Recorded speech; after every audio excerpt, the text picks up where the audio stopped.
Hi, I'm Boyd Bluestein from the Blues Cats Lounge, and you're listening to KPFT Houston. Support for KPFT and the Prison Show is provided by the Cohen Parole Law Firm. For almost 40 years, Gary Cohen has helped represent incarcerated individuals throughout Texas obtain parole and fight parole revocations. We protect those who have fallen short of perfection from the wrath of those who believe they have attained it. For more information about Gary Cohen and his associates, Alan Bennett and Gene Anthis, you can find it at the website, parolelaw.com. You may also contact them at 512-476-6201. Listeners should be aware that the following program contains language and audio images which may be found disturbing and may not be suitable for your snotty-nosed little brat who probably cusses like a sailor behind your back anyway. Parental discretion is advised.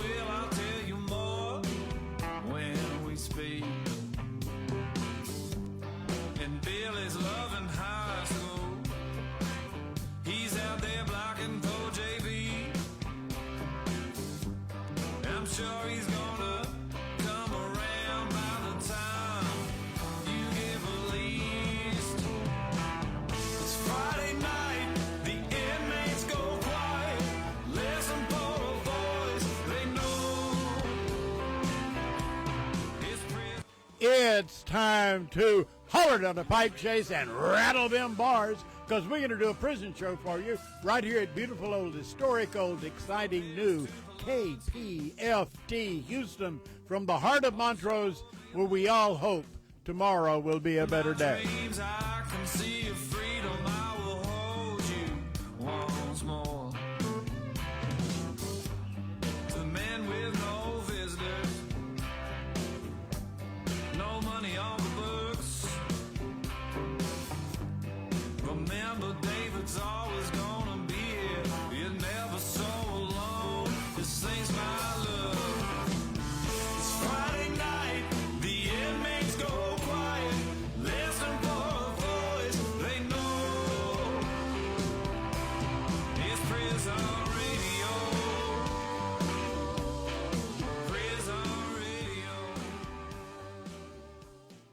Welcome to the Prison Show.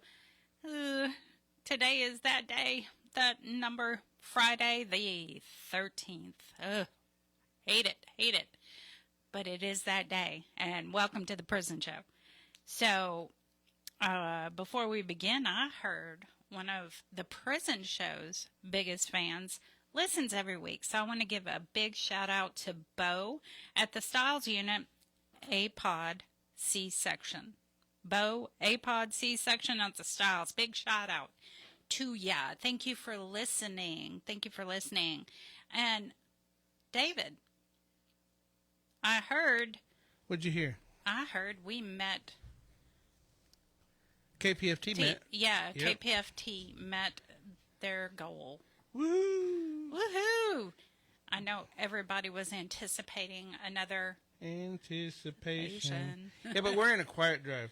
So we're supposed to do it quietly. Quietly. Yeah, in other words, y'all call 713-526-5738. Option number one, if you haven't pledged already. If you have pledged already, we appreciate you. And I was trying to find the list of everybody that we needed to thank. I thought I sent it to you earlier, but maybe I didn't. I don't think you did. But you can also go to www.kpft.org. And the big deal is, no matter where you go and how you do it, just make sure you go to The Prison Show. Okay, actually, I've got one. Big thank you to Elizabeth, to David, to Jameson, to David, another David, Jason, Kevin, another Jason, or maybe same Jason, Gloria. Yeah, that's the same Jason. Gloria, Leslie, and yet another David. Woohoo. And Roberta. So big thank you goes out to all of you. Thank you very much. Thank you for making this pledge drive awesome. Yeah, we were able to cool it a little bit early. So I think it was supposed to go through Sunday. So we reached the goal, and so therefore we're just supposed to do it quietly. Quietly. David nor I are quiet. Linda can be very quiet. She's not being very quiet tonight. I hear her back over here, and I got my headphones on. Yeah. She got some problem calls. Problem children. Well, it's better to have problem calls than problems with the calls. Yeah, because we've had those. Yeah, not too long ago. We've had no calls. We've had no calls because the phones. Yeah. It was weird though, because I could call out, but nobody could call in. So. And first thing the next morning, they could. Oh, they work great. Yep. They work fine. I don't know what you're talking about. They work good. Yeah. Okay. Yeah, we don't know what we're talking about either.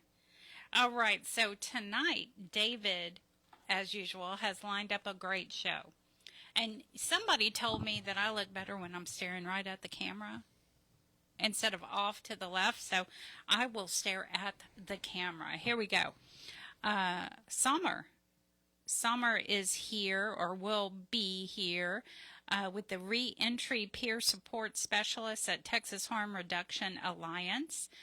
Dr. Amite Dominick, as we all know and love her, president and founder at Texas Prisons Community Advocates. Gloria Rubac. Gloria is supposed to be here. Texas Death Penalty Abolition Movement. And, of course, Linda and I, we are always here. Always. I hope Gloria didn't get arrested. Yeah. There was a protest. And, you know, Gloria and I love those protests. Gloria's actually, I think Gloria, it started at 7. So we're keeping our fingers crossed. Yeah, I texted her, but I didn't get an answer. So I called her, and I got the voicemail. So not good signs, because she said she had bail money.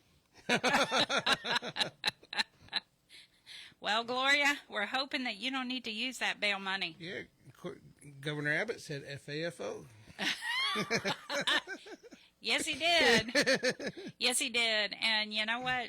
If I had bail money, I'd probably... You'd FAFO? I would. You know me in a good protest. Yeah. I have signs will travel. But, you know, keep our fingers crossed for Gloria. But right now, we have... Is it Sommer or Sommer. Okay, your schedule says... It's spelled that way, but you pronounce it Sommer. Okay, Sommer. Hey, Sommer.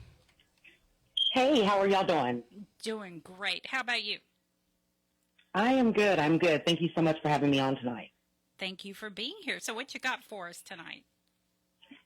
So I am a reentry peer support specialist with Texas Harm Reduction Alliance in Austin. And so basically what I do is I work with anybody that is currently incarcerated either in TDCJ or Travis County Correctional Complex.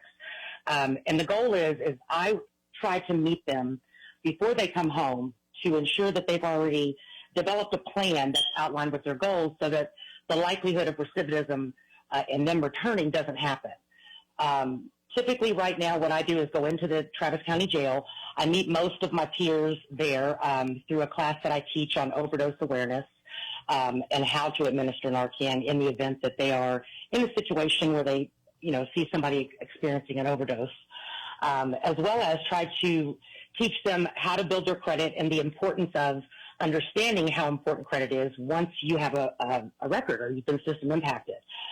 Because post-conviction poverty is something that anybody who has been system impacted completely understands the impact of on your life. I mean, most people that are system impacted in this country are facing 40,000 collateral consequences every single day that they wake up and they're in the world trying to make their life better. And so my goal is to kind of help them get those things aligned so that they can conquer those barriers and not feel defeated every single day. In addition to that, I've now started ordering vital documents at Texas Harm Reduction. So for our people that are coming home, most people know also that there's those wonderful IDs that they try to have all set up for us in reentry. We don't have them when we walk out. And that can cause a huge barrier in itself just because how can you go to work? How can you do the things you need to do as an adult if you don't have the proper identification? So My goal on that is to obviously lessen that time that they have to wait with getting an ID replacement or driver's license and all of the other things, birth certificate, socials, and whatnot. And mostly what I try to do is love people where they're at, right?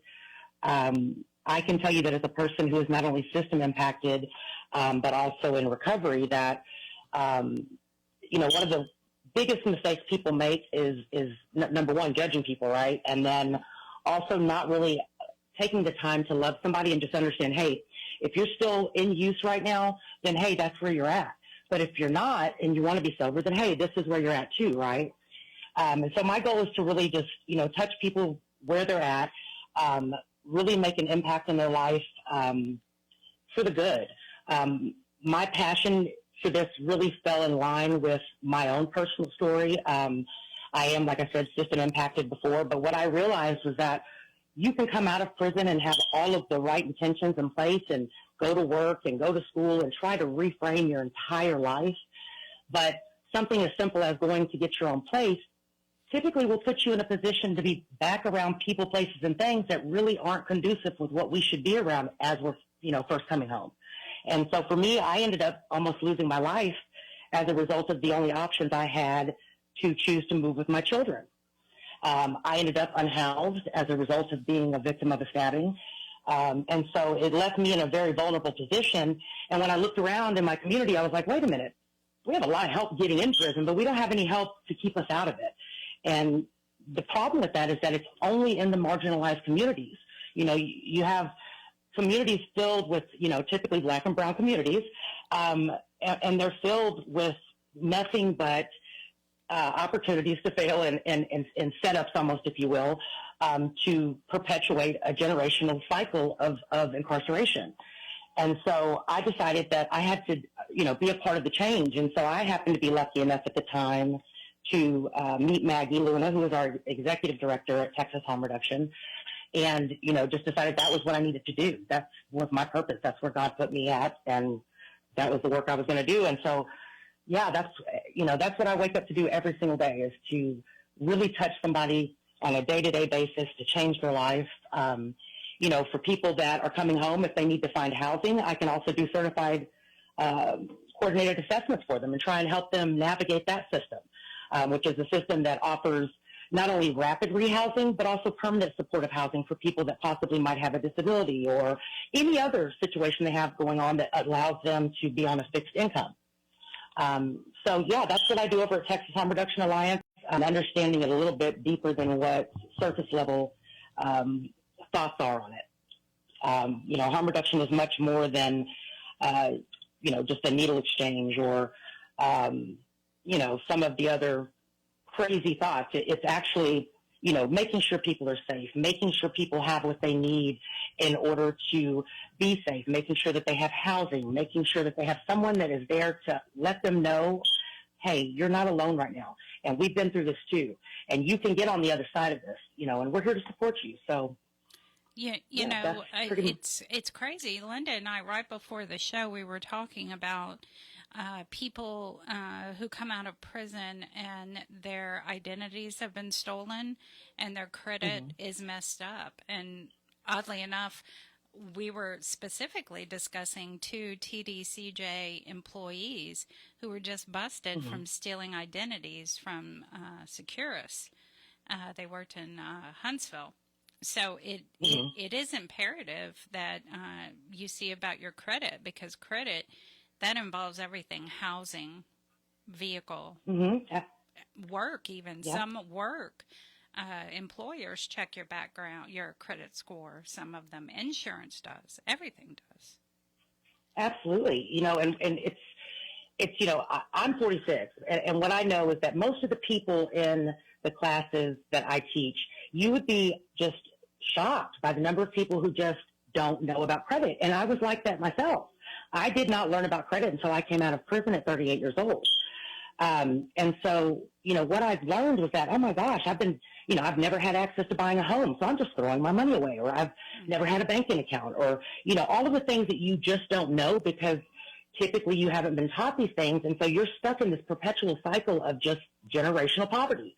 And the only way, once you have been incarcerated, you have a record, post-conviction poverty is hell. But if you can first address your credit, right, and see what's going on, it's not hard to fix. And once you put those repairs, if you will, in place, within no time at all, you can be now being a homeowner. You can have a great job. You can go get that car without paying a 20% interest rate. Those type of, interest rates and all of those things we haven't been taught, they are systematically affecting our communities because we're paying higher interest rates. We're throwing away our money, and we, quite frankly, don't have the money to throw away. No. Not at all. So, it's not at all. So and insurance. I think that people don't realize that your credit score affects your insurance rates too. And, everything affects your insurance rate. I mean, it seems like mine goes up all the time. I mean, it's like, wait a minute, how'd you know I got pulled over? I didn't get a ticket, but somehow or another the insurance found out. So mine's always going up. It goes up for anything. Now, you're exactly right. Now, is there any way that they can check prior to getting out without, maybe if they don't have a loved one, if they can check their credit score? Yes, there actually is. In my class, I give them so every year you can do an annual credit report. And what that does is you have it pulled. There are 3 major credit bureaus, so they would need to submit one of the forms, and so they would essentially have to have somebody mail in this actual application, if you will. But they can fill that out, and what they do is they will actually send that back to the prison or the county jail. I always recommend to everyone, if you're going to submit it while you're in one of the facilities, make sure that, you seal it up because it does have your social on there. So that, in situations like TDCJ, that might be a little more difficult because you can't seal the envelope. But yes, you can in the settings that you're in. But, again, there is that security situation. But most people in the county jail, I tell them if they're going to do it, go ahead and, have it while they're sitting there. They can be going through it, checking through each charge that they may see, because a lot of times there are going to be things on there that you see that are either out of date, past the 7 years, or you may not even recognize them. And this is a great time when you really don't have too much going on to go ahead and address those things. That way, when you come home, you've already started the ball rolling. And from there, essentially what I recommend to people is when you get out, get onto those apps like Credit Karma and Credit Sesame. Those are really helpful with building your credit. I have built my credit in 2.5 years. I've moved my credit up 250 points.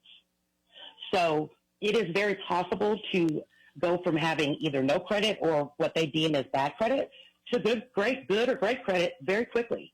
And there's quite a few other steps but they're very easy. And so I just always recommend look into it. When you get out, a real easy way to check if you don't have somebody that you can tie yourself into to educate you on credit, hey, get on ChatGPT or Google. It will give you a list of things you can start working on. Well, we appreciate you, Sommer. And what's a good address they can reach you at?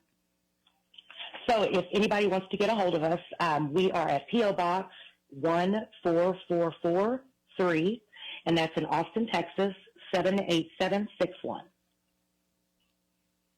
All right. Well, we appreciate you being on. Great information, and we look forward to having you back on. All right. Well, thank you so much. Y'all have a wonderful night. You too. Thank you. Bye-bye. Bye-bye. All right. Now we have Dr. Amite. She is on line 3. Hey, Dr. Amite. Hey, Dani.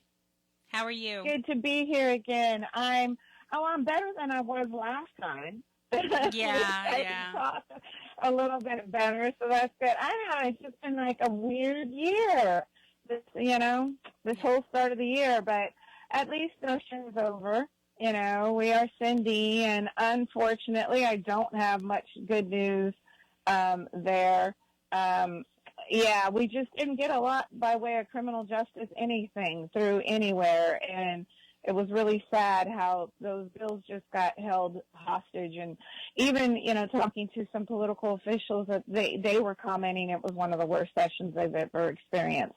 So the bad news is contrary to what, the rumors are saying, the AC bill did not pass all the way through. It did pass through the House once again, like it's done for 3 other sessions. This is our 4th session total. But it did not make it through both chambers, and that lies squarely at the feet of the lieutenant governor for not passing that through. Absolutely, it does. Yes. Yeah, there's, and it wasn't just our bill, right? It was none of our. We had quite a few prison condition bills this session that really didn't go too far in terms of committees. But then there were some that did make it out of committees, but they just didn't make it to the Senate because the lieutenant governor just kept stopping so many bills from going through. There's, I think, about a little bit over 1,000 bills on the governor's desk, and he has till the 22nd to sign them all. And out of that, I was trying to do a quick search, and my computer kept getting locked up on me on just how many of those are criminal justice bills, and what I was seeing was mostly just punitive is what passed through while they are expanding the system. So there were, going through the finance bill, so it's not all bad news. And that we probably are going to see more pool beds. We are going to continue to see more AC. However, when you go through that finance bill, you start to see little places where they're expanding the system. Some of that will be expansions in terms of medical care, and we all know that that's desperately needed at these units. And then some of them will just be expanding of dorms and buildings overall. And that's where they're utilizing the money. So while there's not enough staff to handle all of this, and there's still no air conditioning to all the units, they're still shifting millions of those dollars over to infrastructure, which is a huge problem. However, TDCJ did ask for more money on maintenance, and I'm just going to point out there is a difference between the actual paperwork, the actual bills, versus what you're hearing in the media. So as of this moment in time, unless somebody can find it for me, there is nothing in the appropriations bill, so the general appropriations bill, which would be SB1, or the supplemental bill, which is HB 500, that specifically states that these monies are for air conditioning.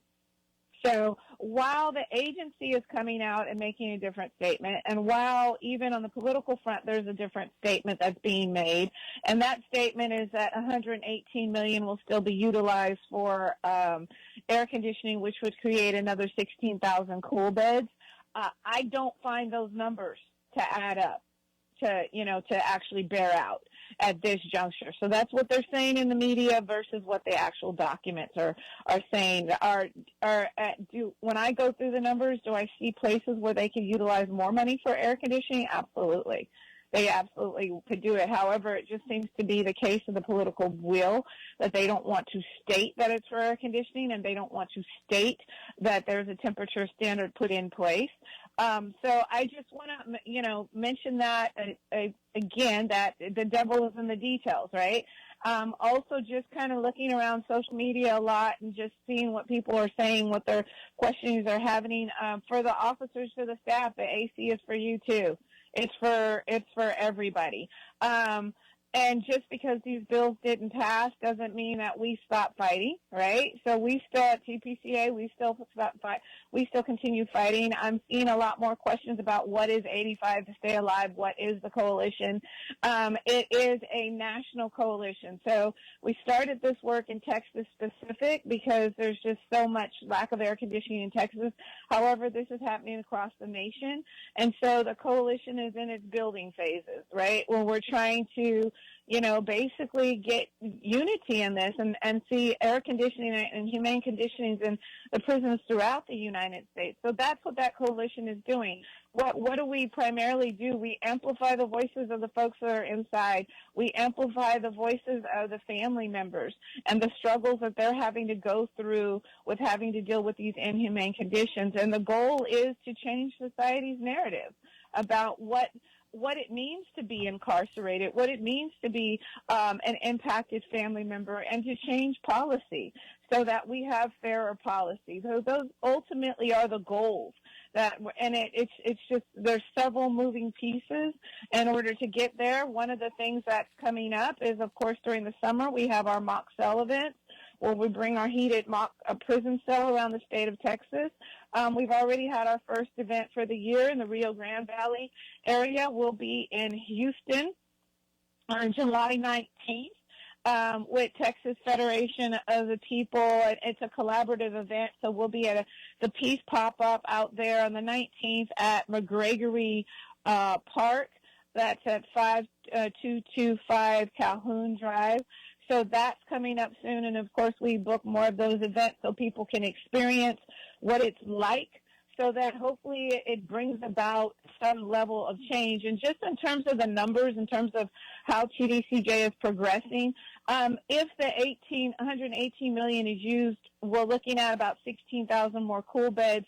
And to put that in perspective, that means that there's going to be over 87,600 individuals currently without air conditioning this summer. That's what that looks like. And TDCJ is just slowly trying to put the air conditioning in there. We wanted, of course, to move a whole lot faster. Also, in terms of, and of course, we're still waiting for the final signatures, but I think that there's some positive things that happen in the Sunset Bill for compassionate release. With compassionate release, what folks need to know on the inside is if you have certain convictions, like if you are on death row, murder is definite. Capital murder is definitely one you're not eligible for that program. However, there were some expansions, and I don't want to say too much right now because I want that final signature before we start the rumor mill, right? But it looks like there's some expansions in that program and the likelihood of people being able to parole with some serious medical conditions. I think that we can almost call that one a win, right? We're at the 99 percentile. They're hoping that one is definitely a win. And, a couple of other logistical, I think, stipulations in that sunset bill. Not nearly enough, I think, to really help the people that are under TDCJ. So what do you do this summer? Because we get a lot more questions over the summer. Folks in the inside, stay as hydrated as you possibly can. Even though you think you can tough out the heat sometimes, don't do it. Get those water bottles, get those electrolytes. If you've got a loved one who can send you a cooling fan, a cooling shirt, a cooling towel, try and get those things done and try and keep yourself protected as much as possible. Also, when that heat strike team comes around, please, definitely let them know what's going on. If you're not getting the water, if you're not getting, if you've asked for respite and you're not getting respite, document those things. Keep documenting those things because we are still moving forward with the lawsuit. That is still happening, and the next hearings for that start in March. So I want to, before I run out of time, because I know I'm getting close to my time there, 2 addresses I'm going to give you. You can, of course, send your grievances to us at P.O. Box 1974. That's P.O. Box 1974, Fulton, Texas, 78358. Fulton, Texas, 78358. And then I'm going to give you again the address for the one of our attorneys, the Holland and Edwards law firm. That's going to be 1437 High Street. That's HIGH, 1437 High Street, Denver, Colorado, 80218. That's 80218, Denver, Colorado. So those over this summer, those of you who are still suffering in this brutal heat, file those grievances. File those Step 2 grievances as well. Make sure that Huntsville knows exactly what's going on at your various units, and then send us those grievances and send the attorneys the grievances as well. So, what's the name of the attorney again for the address? So you can send it to, probably to Erica Grossman, but the attorney's office is Holland, Edwards, and Grossman. So Holland, Edwards, and Grossman. All right, because I know someone's going to ask. And I know you mentioned the next hearing is you said March? Yeah, not till next March. We're on an expedited schedule, which is good news. However, when you're dealing with the judicial system, you're dealing with a whole nother schedule there. So next March is when we move into the next hearings, and in the meantime, we'll be, working on getting all our ducks in the row. And in order to do that, we need the folks on the side to keep sending us that information, to keep documenting everything. If you're not getting fed properly during the summer, anything that is a violation, according to AD 1064, that is your Bible for the heat. You can get that at the law library, and those are the things that TDCJ's policy stated they're supposed to be during the heat. If that's not happening, you need to document those things. You need to grieve them, and you need to send us copies of those grievances as well as to the law firm. And what is that AD? What is that? AD 1064, Administrative Directive 1064. Are those on their tablets? Can they access those? They should be. I'm not absolutely positive, but they should be in the law library. It's a TDCJ policy. So that's, we send them occasionally, when we have volunteers to send them out to folks, we try and send them. But that is what has been in place since the PAC lawsuit around that time. Okay. And just want to make sure your address is P.O. Box 1974, Fulton, Texas, 78358. Is that correct? Yes. And the other thing is also I want to make sure to let folks know, if you're being transported, you are allowed to take your fan with you. So just so you know, and you are allowed to have 2 cooling fans if you're in a unit that has the plugs for them. You know what? Thank you for mentioning that about you're able to take your fan with you. That's great information because a lot of people did not know that. I know that for a fact because I didn't know that.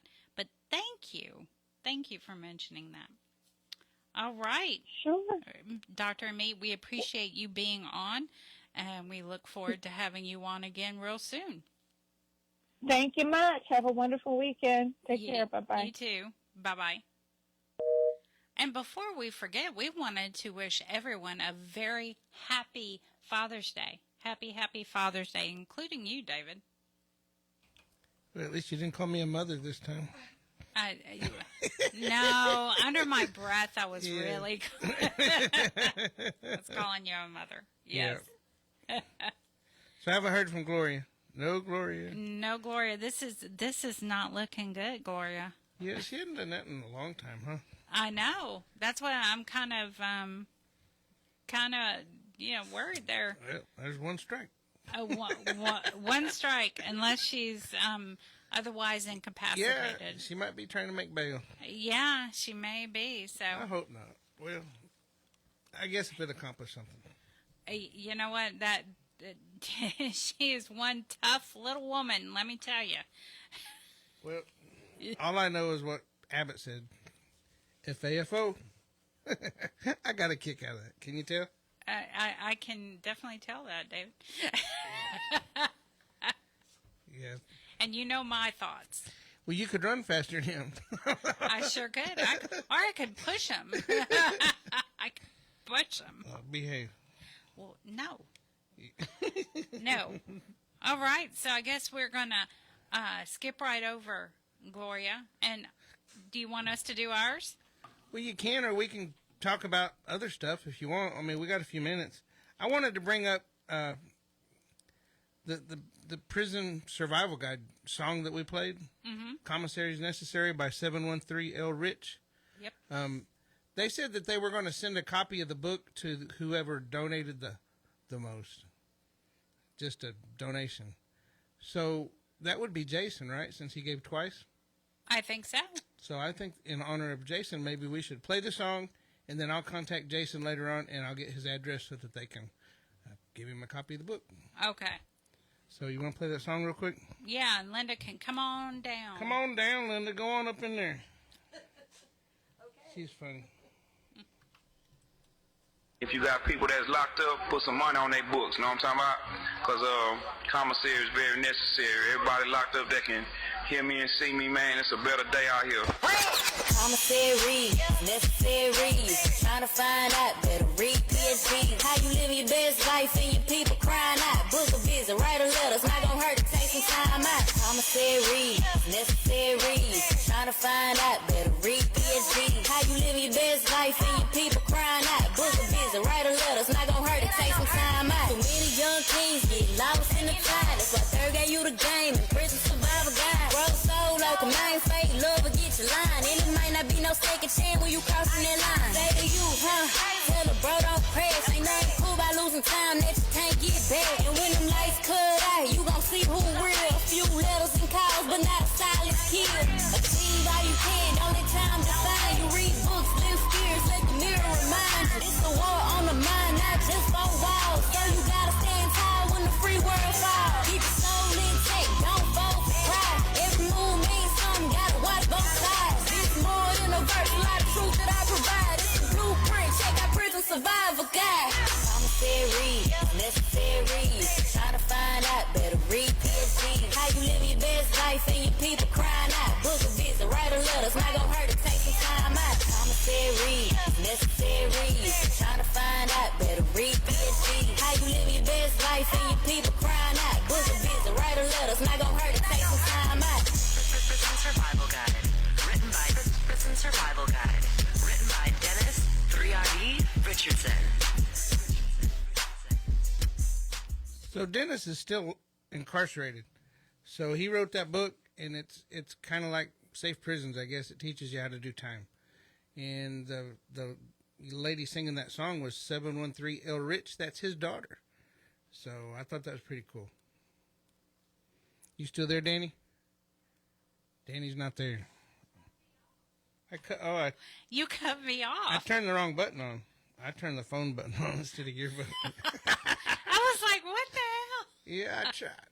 Did the light come on? Yeah, the light's on. But it was on before, even though I had the wrong button on? No, it was off before. I guess I should have looked up. Yeah. Yeah, you should have. All right, we got a phone call, so. So we'll go ahead and turn your mic off, David. Okay. All right. Good evening, everyone on Texas Death Row and everyone else listening. This week in the United States, 4 men were executed. Anthony Wainwright in Florida, Gregory Hunt in Alabama, John Hanson in Oklahoma, and today, Stephen Stanko in South Carolina was executed.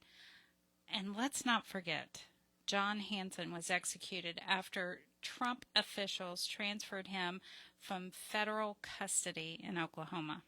Just had to throw that in. And in more news, today, Oscar Rosales was given the death penalty by a Harris County jury. So he was convicted earlier of capital murder and was given the death penalty today. So right now, currently, there is 1 scheduled execution in Texas, 8 total for the United States, according to the Death Penalty Information Center. 11 executions in the United States have been stayed, rescheduled, date has been withdrawn, or have died. There have been 22 executions in the United States, with 5 in Texas. Like my friend Leroy says, hey, Leroy, he started it, and my friend T added, no voice is too small, so pick up the phone and make that call to the AG, the governor, state reps, and all. Be for us that soldier standing on the wall, dedicated to duty, never dropping the ball. Remember to call everyone. If you oppose the death penalty, make those calls. Death Penalty Action also has petitions on their website, deathpenaltyaction.org, so make sure you go over there and check them out. Like I said earlier, the next scheduled execution in Texas is Blaine Milam, my friend. He is scheduled for September 25th and is out of Rusk County. And even though our friend Mayo is gone now, I will continue to use his words in his honor. Here is the news you can use. David Wood, another date for conference has not been given to you yet, but we do keep looking. Rodney Reed, on June 3rd, your petition for rehearing and rehearing en banc were denied at the Fifth Circuit. You then were docketed at the Supreme Court on June the 12th, obviously coming out of the Fifth Circuit. Gary Green, on May the 28th, the CCA affirmed the trial court's judgment of conviction and sentence of death. Walter Sorto, on May the 29th, the district court vacated the district court's judgment and granted your motion to remand the case to the district court. Roderick Harris, on May 30th, you replied to the opposition filed by the state to your motion for a COA at the Fifth Circuit. Carlos Ayestas, on June the 3rd, Magistrate Judge Bryan filed a memorandum and order granting your motion for discovery. James Broadnax, on June 3rd, you filed a suggestion to reconsider on the court's own motion at the CCA. Ali Ershon, on June 4th, your writ was received at the CCA.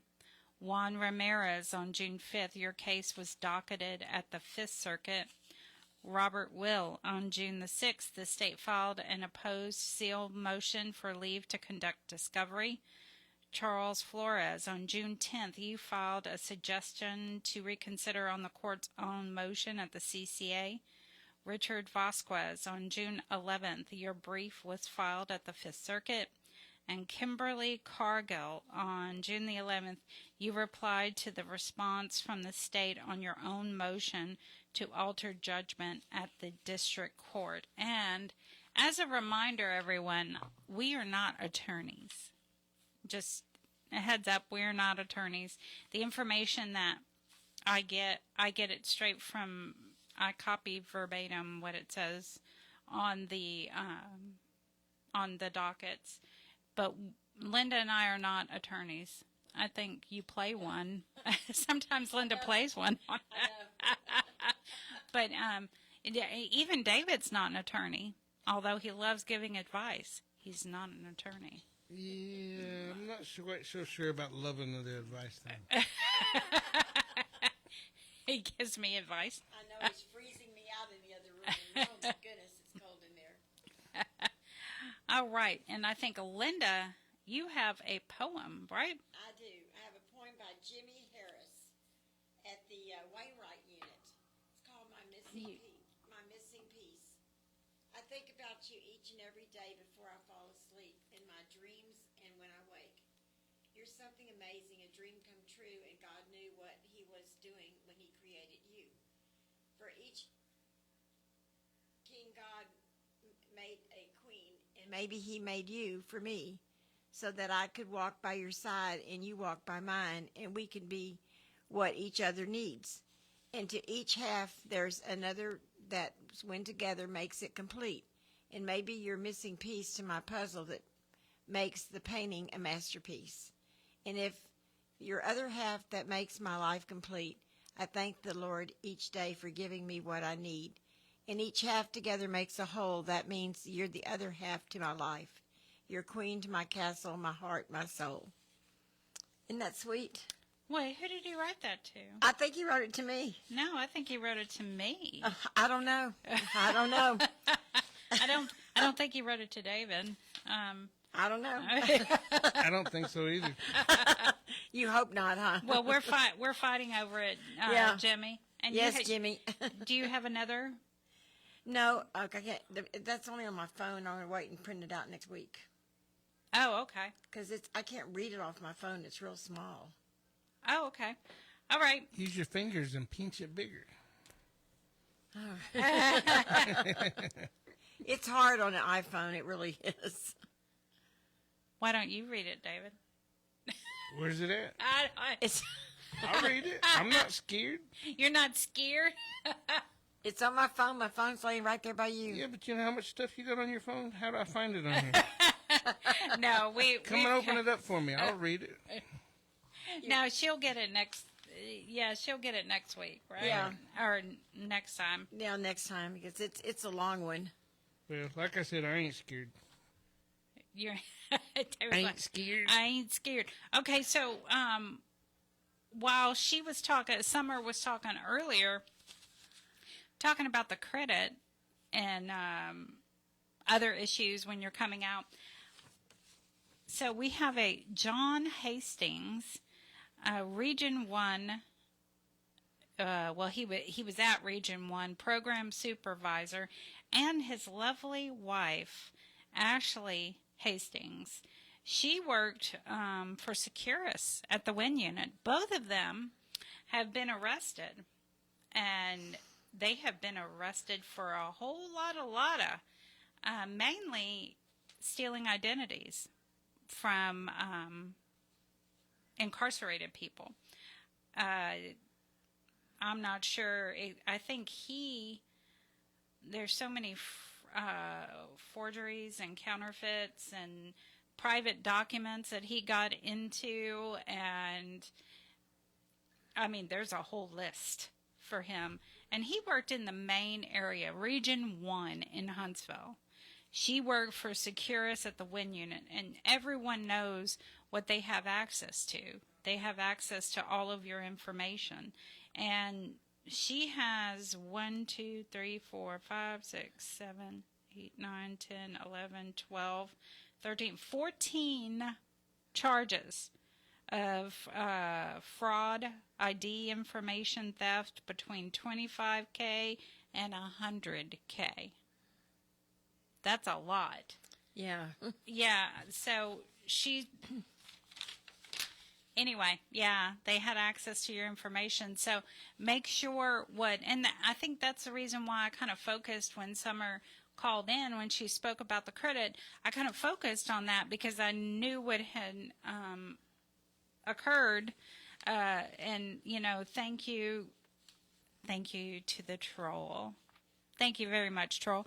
You gave us that information. And not only did he give us that information, he gave us some information. And I know you probably can't see it, but there was a staff arrest, a correctional officer from the Jordan unit, and his charge was, I'm not going to say his name, but his charge was bestiality.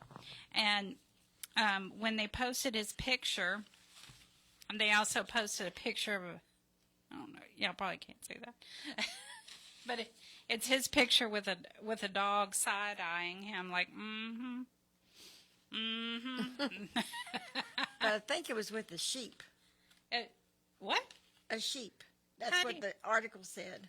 Oh, it was? Yeah. Oh, see, I didn't even know it was with a sheep. Ooh, Lord. And one of my favorite articles from this week, it's just been so many things going on this week. The break room. Yes, TDCJ break room. An anonymous member. They post on Facebook. You can post things anonymously. It says, me and the officer. Okay, so originally she said, so an inmate walked in on me and another officer in the chow hall closet. He minded his business, but do y'all think he'll blab his mouth to one of my supervisors? I mean, really? You're going to put this out? Of course, you posted it anonymously. And then there was an update. The same person came back and said, me and the officer that was caught by the inmate went and talked to our supervisor. And guess what? We was told to not bring it up and be careful next time. So we're good. So we're good. And they put... this is the kind of stuff that we read. Now, obviously, we don't know who this anonymous member is. That's why I felt comfortable reading it, because this is the kind of stuff that's being posted on the break room. And we all know that the troll has many, many eyes. And the troll will go snag those things and repost them. And although I think the troll had a little vacation, we didn't approve this vacation request. I did not get the memo. But the troll had a vacation. And we are very happy that he has made his return. Or she, he or she, whichever it may be. We are very happy that he has returned because it was very lonely. It was. I love reading the troll. Yeah, you can, I mean, just the humor in it, the humor. And, you know, also, please remember that tell your loved ones, if you plan on if you're planning on doing something against policy, you know, just like the officer did on the break room's Facebook page, we as loved ones, friends, have Facebook pages also, but other people can go on there and read if they find a way in there. So if you're doing something against policy, probably not a good idea to get on a Facebook page and say, hey, do you think anything will happen? Well, now that you're posting it on Facebook, something may just happen. Right, Linda? Right. Not that Linda does it. No. Linda has her little halo. You see her halo right about here? She's the good one. I'm a good girl. Dani's the bad one. Yes, yes. I do know that some of the units were having problems with pictures, and like I've said before, it happens all the time. But, you know, hopefully they'll get, I know at the Estelle unit, they had some issues. One of my friends went there for photos, and the person has been sick. So maybe Estelle will be getting them soon, hopefully, fingers crossed. I know at Polonsky, Linda, you had some issues. Yep. They didn't take, I lost them pictures of Franklin and I. Yeah. Yep. So, you know, I think I've had issues at just about every, I don't think they like me very much. I've had issues at every single unit that I've been to, always with pictures. So Dani breaks the camera. I know. Clearly I break the camera or something.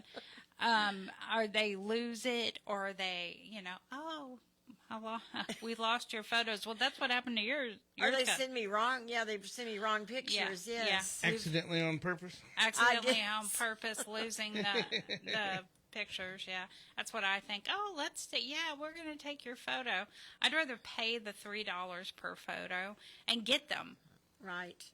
Do you think it costs $3 to print out a Polaroid? No, but that's how much they charge us. But they gave all of that as a donation to a children's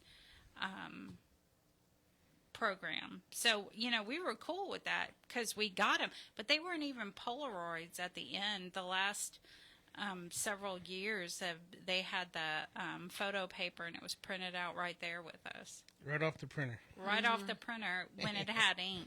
Because there was always some, the ink's not working. Oh, something's always not. Well, that's probably why they went to the digital. Yeah. Supposedly a lot less issues. Yeah, okay. I'd still pay if they could, like, get us the photos. Well, they got to learn how to drive the camera. This is true.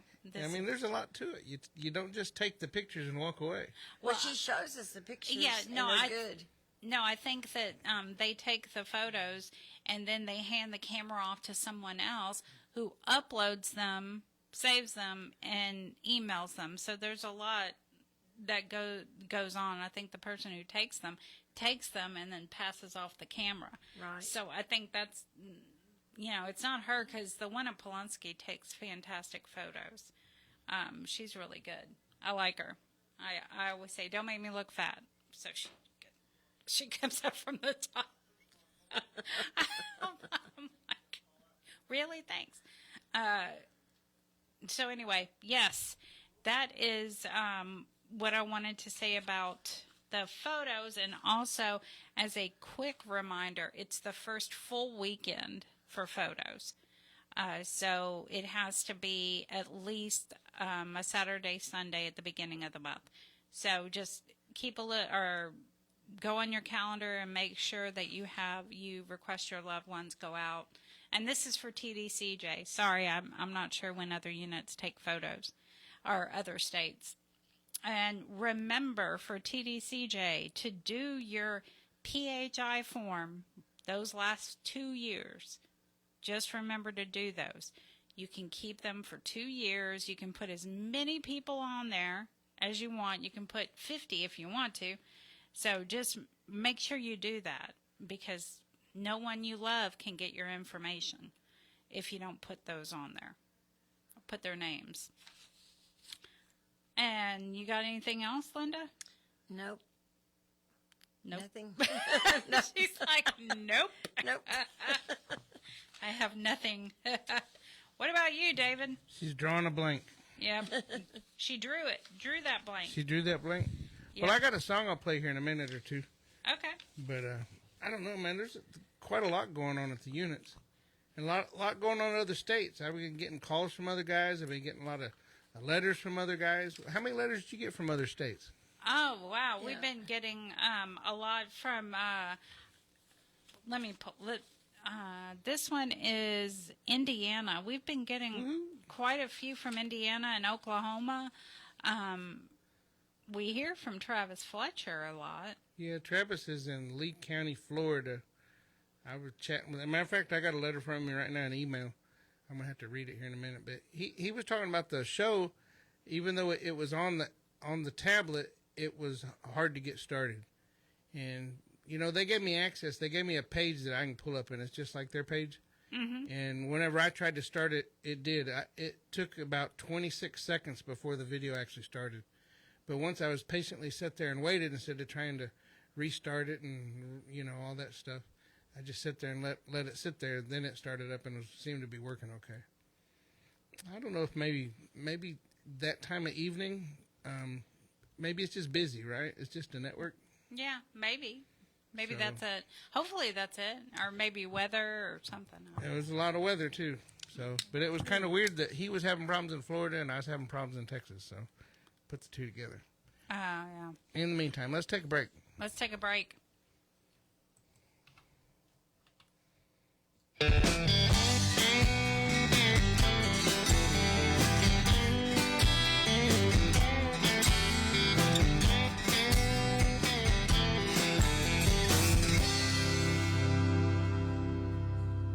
His name is Little Johnny, and he's only 10 years old.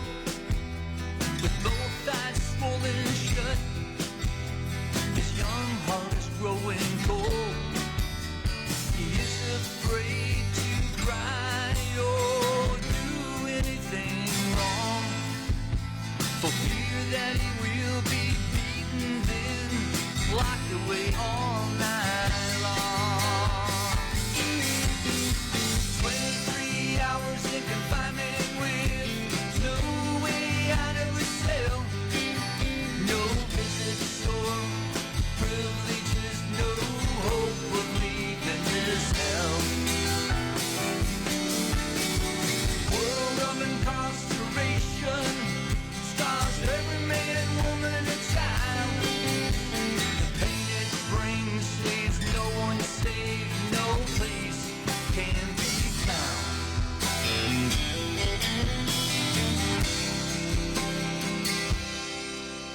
When Johnny's daddy comes home, he tries his best to hide.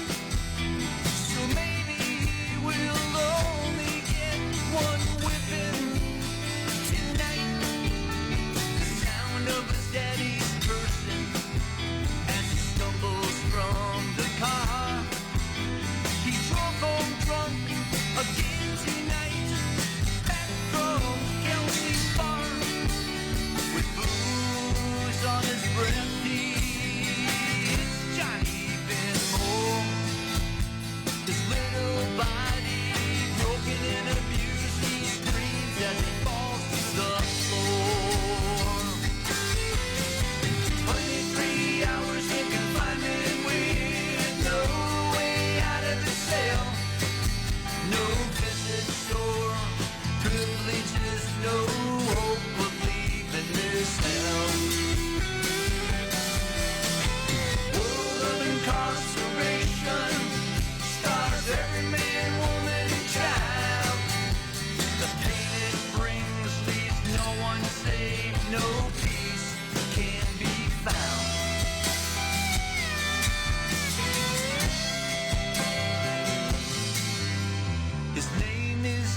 road, Johnny, and he's only 20 years old.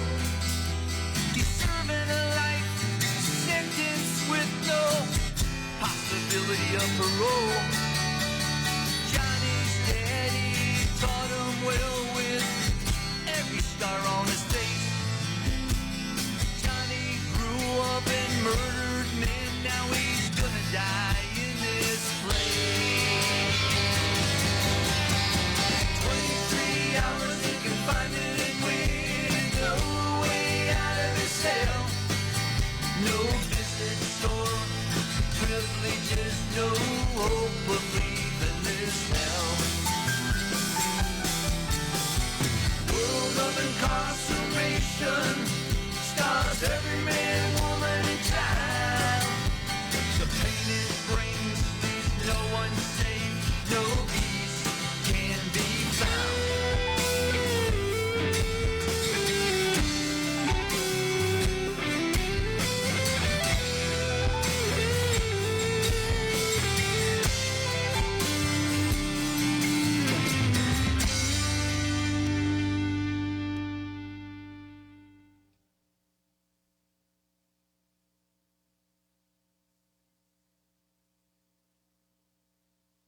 You're listening to KPFT Houston. Support for KPFT and the Prison Show is provided by the Cohen Parole Law Team. For almost 40 years, Gary Cohen has helped to represent incarcerated individuals throughout Texas, obtain parole, and fight parole revocations. We protect those who have fallen short of perfection from the wrath of those who believe they have attained it. More information about Gary Cohen and his associates, Alan Bennett and Gene Anthus, can be found on their website at parolelaw.com. You may also contact them at 512-476-6201. All right. And now we're back for the best part, the calls. Let's get to Donna on line 1. Hey, Donna. Hey, well, I'm first. You are first. I got 2 minutes, right? Yes. All right, here goes. I'm calling for Salon. Up to 3 minutes. I'm telling you that. I'm calling for Salon at the Palenque unit, and I'm sure if he's listening, he is sitting up straight. And if anybody is around him, tell him to listen up. Because I looked online today for any updates on your case, since we're no longer in communication. And to my surprise, I found a letter you wrote to Texas Letters last year, in which you publicized my full government name and accused me of working with the prosecutor and the victim's family and even Tarrant County Jail. And then there was something about me smiling in the courtroom. I was sitting next to your sister-in-law, Shay. That's the only person who was near me, the only person I spoke to, the only person I knew. I also found it curious that you denied that we are legally married. Harris County has our marriage license on file, and Nisky married us in November of 2018. So again, another lie. I'm sure you don't want Vicky, or whoever you're manipulating now, to know that you're legally married to me. It was funny to read that you are talking to Vicky now after telling me that she stole like $30,000 from you that you needed for your defense. But I guess that was another lie. But actually, the worst part, y'all, is for you to say I was laughing at your suffering. You have no idea how many tears I cried for you. You don't know how worried I was for you. I moved to New Jersey, to Texas, to support you. I kept your commissary maxed out. I kept money on your books. I thought it was really funny when you said your counsel wanted you to ask me about the COVID stimulus check that you should have received, even though you never worked, but whatever. I tried to send you the money, but you removed me from the list, so I couldn't. So thanks for doubling me up, Holla. I would drive an hour to see you most weeks. And then when I didn't, because I was tired, because I work, because I don't have a spouse supporting me, you would throw a little tantrum because you want to be first on everybody's list. And that makes you a very selfish person. And now apparently you're paranoid or delusional or just a bad liar. I'm not sure, but it's not my problem. But I just want to let you know that I did read that letter, did find it quite interesting. And, bro, I'm going to fix the situation so that way at least something won't be a lie as far as us not being married. I mean, it was a lie at the time you said it, but I'm going to fix it so in the future it'll be true. All right, so that's all I have to say. It was good, hearing the show again. I haven't listened to y'all in quite a while because you see me going on. And that's all I got. Peace out. Well, that was quick. Mic drop. I don't know. Yeah, that was definitely a mic drop. I didn't catch who. I mean, I can go back and listen who it was to. Yeah, but guys, y'all gotta be careful out there. Yeah, you can't because you get your business put out on the street like that. Yeah, and trust me, I'm a woman. We put your business out when we. Yeah. It's not just out on the street; it's out in 45 states now. 900,000 other fellas listening in. Yeah, they're going, oh my God. Warning, Will Robinson. I know. Oh my God, my ex-husband used to say that all the time. Warning, Will Robinson. All right, let's get to, Jay. Hey, Jay, you're like, I'm sorry. I didn't know that you were on the air. You're on the air, Jay. All right. How are y'all? Doing good. How about you? I'm doing good, too. It's been a long time. Yeah, I'm not sure Danny's aware. This is J. Dan Gum. He's from Background Check, Forgiven Felons. Oh, okay. Yeah. All right. Voice, yeah. I see you online all the time. I mean, I've watched 2 of your shows this week, as a matter of fact. Man, that's awesome. I seen you doing all the baptisms and everything. Man, what a mighty work for God. Yes, sir. Yes, sir. Well, man, I love what y'all do. It's been a long time since I came on the show back in the COVID years. And so I just wanted to come by and say hello to everybody. Shout out to you guys, the Prison Show. You guys are blowing up all over the nation now. So all my friends that I have all over the nation, shout out to all of you guys in Florida and North Dakota. We're coming to North Dakota in August. We're coming to Florida in August. I know all the Alabama guys love hearing you guys, too. We just got back from Alabama and Florida in April, and so shout out to the whole nation. But, man, I want to give a big shout-out to all the fathers, man. All the fathers trying to be the best father they can through pen and paper and visitation and drawings and everything else, man. You guys, I couldn't imagine doing my time. I've been out 19 years now. I can't imagine doing my time as a father. And I remember doing time with the dads and what it was like around Father's Day. And so I just want to give a shout-out to you guys, let you know that all of us at Forgiven Felons, Background Check Podcast, the Gum family, are praying for all of you dads all over the nation, especially here in Texas. I miss you guys. I wish I could come in to see you guys, but who knows, maybe later this year, maybe after some changes in management, they may let me back in, who knows. But I love you guys. I miss you guys so much. And but I know lots of other ministries are holding it down. And so yeah, just want to say shout out to all the dads all over the nation, and shout out to you Prison Show people for doing it, man. Just doing it. You're just doing it all the time, and you keep growing and growing, and I love what y'all do. Y'all bring joy and light to a lot of people, so thank y'all. Well, thank you, and happy Father's Day to you, too.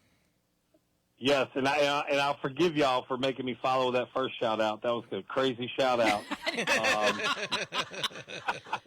I was like, man, I hope I ain't got to follow that shout-out. She dropped the mic and burned off. Yes, you did, man. That was great. Who knows what you're going to hear on the Prison Show. But I love you guys. Thank you guys so much for all that you do. And listen, just real quick, shameless plug. We are not on Pando anymore, but we are on the Edovo app, and we are on just the regular podcast app, where it all started. But we are on audio and video there on the podcast app, so make sure you spread the word. And we just uploaded a Father's Day weekend video. So, all right, that's it, man. Love y'all. Love you, too. Thank you. See y'all. Bye-bye. Bye-bye. Hey, David, just out of curiosity, can you hit the red button from where you're at? To the red button did somebody cuss? No, in case. Because I was like sitting there clenching my butt cheeks on the first call. I was like, oh, my God. Yeah, I mean, it's kind of high for me because I got my foot propped up. But, yeah, I can probably hit it with my cane if I have to. It gives us, 15, 20 seconds to block it out. Yeah, and you know what? Yeah. She really wasn't. She was just telling it like it was. She told it, your business is out on the streets now. Yeah. But I was just curious if you could reach it. I can reach it. I mean, so y'all don't get no bright ideas. I got a cane over here. Look. Yeah. Oh, yeah, you got it. All right. Yeah. And Dee Dee laughs at me because I use that cane. I turn the lights on and off with it, open up the refrigerator with it. We walking out the house, I reach back and get the door and close the door. Oh, my God. Man, well, you got to do what you got to do whenever you're handicapped. Yes, you do. Absolutely. Absolutely. All right, let's get to Ryan on line 3. Hey, Ryan. Hey, how y'all doing? Doing good. How about you? I'm doing good. I just got out of Harris County about 3 months ago for something I didn't do, and I was in solitary confinement. I'm a trans woman, and so it was especially difficult after being beat up by the cops and having my hand broken and having to have surgery and not taken to physical therapy because when you're in solitary for 23 hours a day, it's all up to them. But I wanted to give a shout-out to Glenn Smith. He's still in there, and it's his first time in jail, and I've been in jail a lot, and he is somebody I completely believe is innocent, and he did not do what he's being accused of. I wanted to also give a shout-out to Coach Autumn. She has helped me since I've been out. She's a peer recovery specialist and a recovery coach, and she helped me get an apartment and get furniture and get my life back together. And I want to tell everybody in there, all the trans girls in 6E2B, don't forget to, just complain about it. Write on the kiosk, write letters, send everything to 315 West 15th Street, Austin, Texas, 78701, and do it over and over again if you're not getting results. Don't give up. Don't just complain about it and then let it go. Keep fighting. And then when you get out, keep fighting still. Because just because you get out and things get better, you're fighting for other people that are still in there in that situation. And it's a horrible situation. Harris County is, I swear, it is the worst place I've been arrested 70 times in the last 18 years, and Harris County is by far the worst.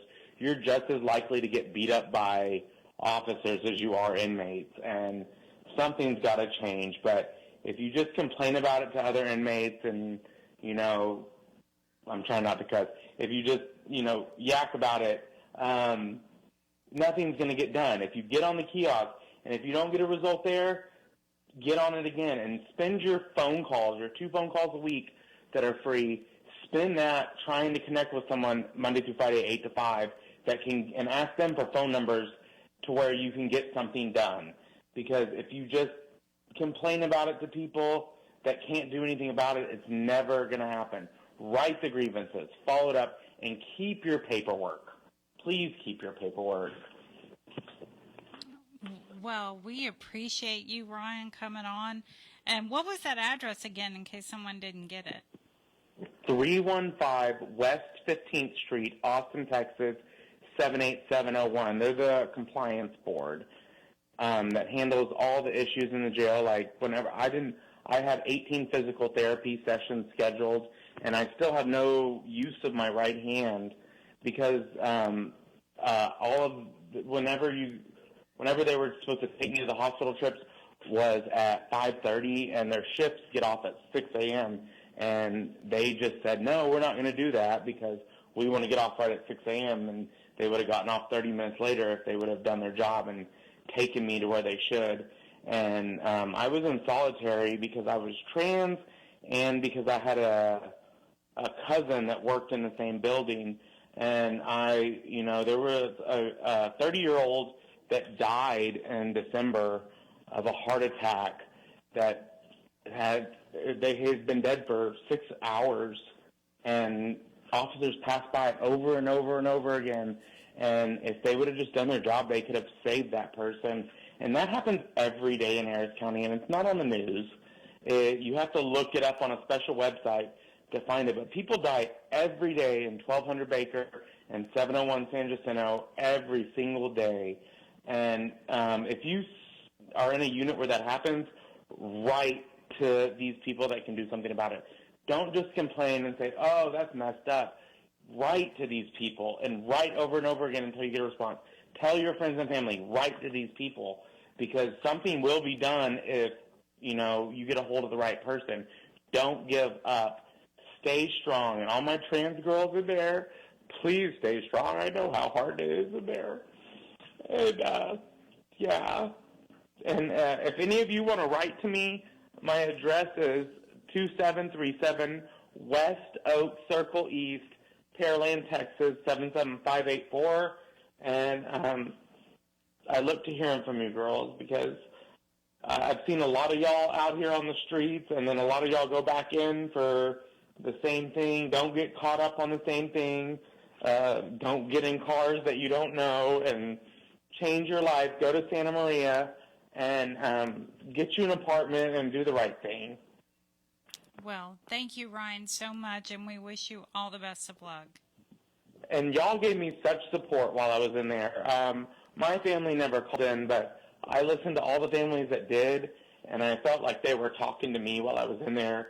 And 23 hours a day is a long time to do hard time, and y'all gave me hope and inspiration, and y'all made me cry a lot in there, but it was therapeutic, and I appreciate it. Well, we appreciate you so much, and definitely give us a call back next week. I will. Thanks, Ryan. David. Thanks, Anna. Bye, Ryan.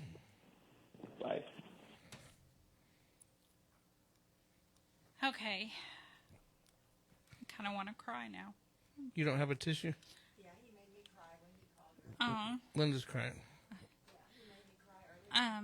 Okay, let's get to Bobby on line 4. You gotta, okay, there we go. Hey, Bobby. How are we doing this evening? Doing good. How about you? Oh, doing good. I just want to give a shout out to my son, Bo, at Estelle unit. Tell him to keep his head up. Something will work out. We've got the Lord, and we've got 69 that's working with us. And Mama loves you, and I'll try to get up as soon as I can to see you. And everybody else says to tell you hello, and they love you and they miss you.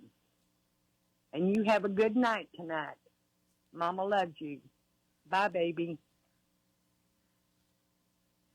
Thank you. Thank you, Bobby. Have a great weekend. You too, honey. Bye-bye. Bye-bye. All right. Now let's get to Anne.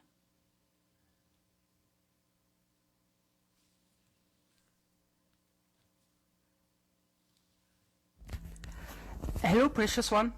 Since you are my mentor and my source of inspiration, I put myself in your shoes for a moment and made this reflection. Recreation, rec as we say, something I always look forward to.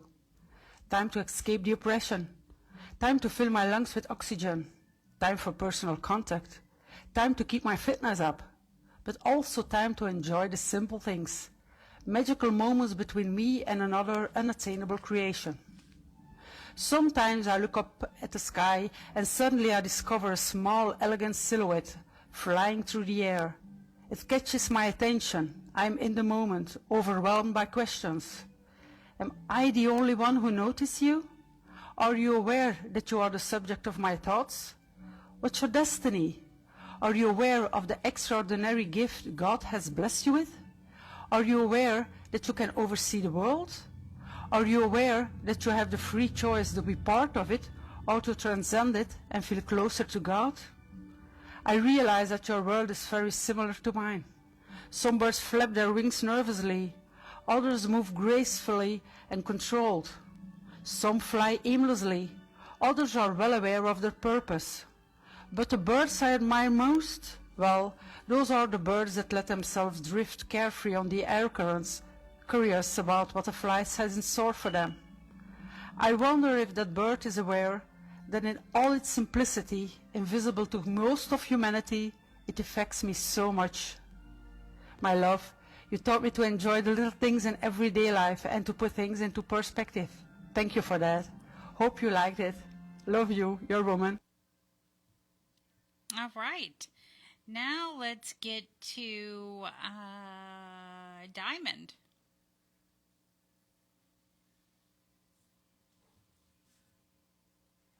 Jamal Ferguson at the Beetle Unit. We love and support you. Oh, that was sweet. Nice and short. Short and sweet. Yeah. All right. Let's get to Patty on line 1.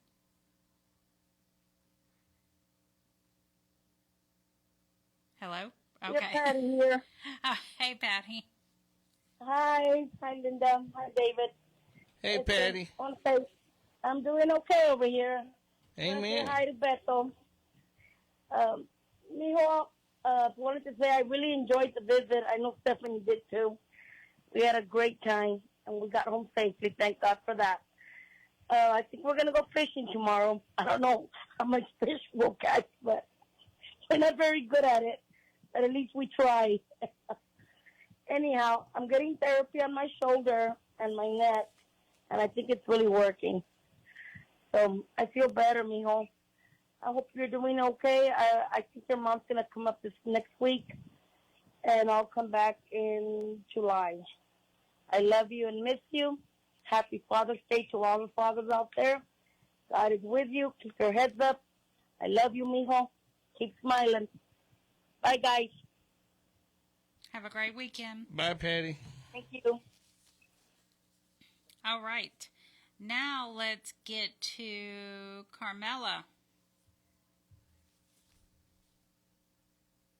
So thank you for taking my call. You caught me in the middle of folding my clean laundry. Yay, I got clean laundry. Anyway, I hope everybody's doing okay tonight at the show, and I wish everybody a happy Father's Day weekend, and I hope you guys have some indoor activities planned. Otherwise, you'll get wet. I'd like to make 2 shout-outs. The first one to Marcus Mullen at the Die Ball Unit. Hi, Marcus. I hope this finds you in good spirits and you're doing well. Hope you're keeping cool. I was just outside with the canine girls, and it was beautiful, beautiful breeze out. Low humidity and no mosquitoes, thank you, Lord. Father David and Jonah are still at their camp out and somewhere in Denton area. I guess they'll be back Sunday. But Mrs. Jennifer, she's winging it good with the rest of the crew. They took Christina to a sleepover tonight. So she's got 3 to watch after. But she's doing good. I'm hanging tough. And my lunatic feline has gone missing. So I'm having a tough time with that. But I have faith that he'll come back or I'll get him. So if you'll keep Luna in your thoughts, I would appreciate it. I hope you're staying cool and hydrated. Keep your chin up and put your best foot forward and keep going forward. Hope your case is progressing nicely. You have a blessed Father's Day weekend. I know it's tough not being out in the free world, but you're still thought about and loved. good night, Marcus. You have a blessed weekend and a blessed week. My second shout out is to Bradley Leland Aiken at the San Saba unit. Hi, Bradley. This is your aunt. I hope you're doing okay, staying cool and as well as you can be. And I hope your case is progressing as you want it to. Just keep your chin up, keep your head up, keep your thoughts on positive things, and keep that mouth shut. I know it's hard to do. I have to be guided too, so I guess that's the Aiken genes. But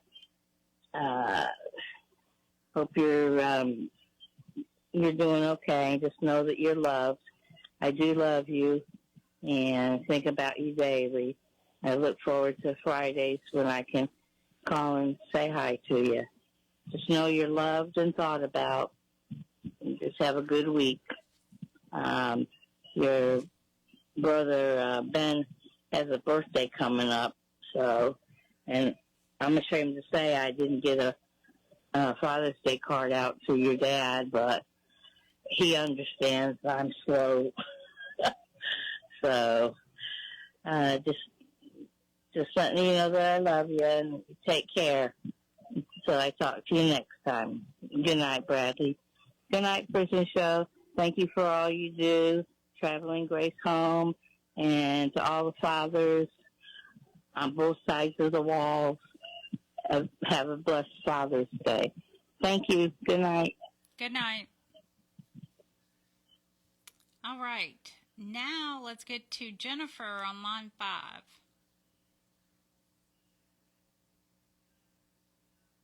Hey, Jennifer. Hey, how are y'all? We're good. How are you? Oh, I'm good. I'd like to let Bobby Woods Jr. in Polensky Unit know that we're okay. His tablet got messed up a couple months back, and he's been trying to get a new one. He has money on his books, but they're not in a hurry to help get him a tablet. And so I'm hoping that he gets to hear this tonight to let him know that we love him and to keep his head up, and we miss him and hope to get a visit out to him soon. How long has his tablet been messed up? Since January. The battery exploded, and then it got stolen when he had an incident happen, and so he hasn't had a tablet since January. Okay, and he's at Polensky? Yes, ma'am.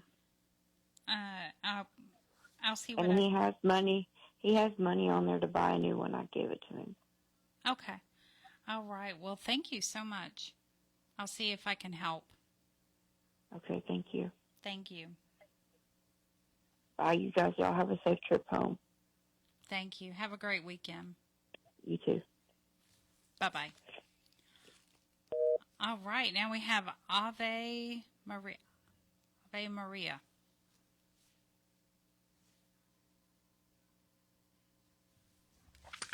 Good evening, everybody. This is Eva Maria from Germany. I would like to wish you a blessed evening and a good weekend, especially to those who don't have friends or family outside prison. I would like to say, as every Friday, I haven't forgotten you. I think about you, especially now in the summer heat. I hope it's not too hot in Texas. Here in Germany, it's quite hot, and I do hope that you can live with the heat as well as possible.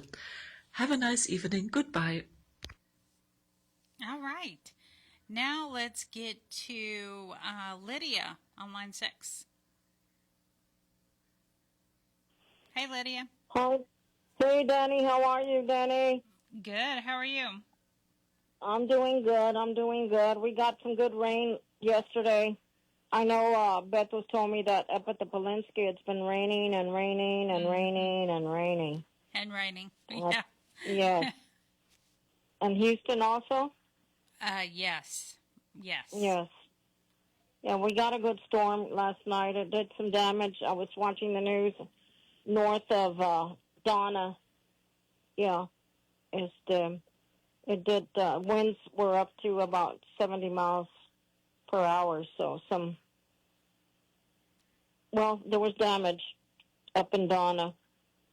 Yeah, and before I forget, I just wanted to wish Roderick a happy belated birthday. Someone told me it was your birthday yesterday, so happy birthday. Okay?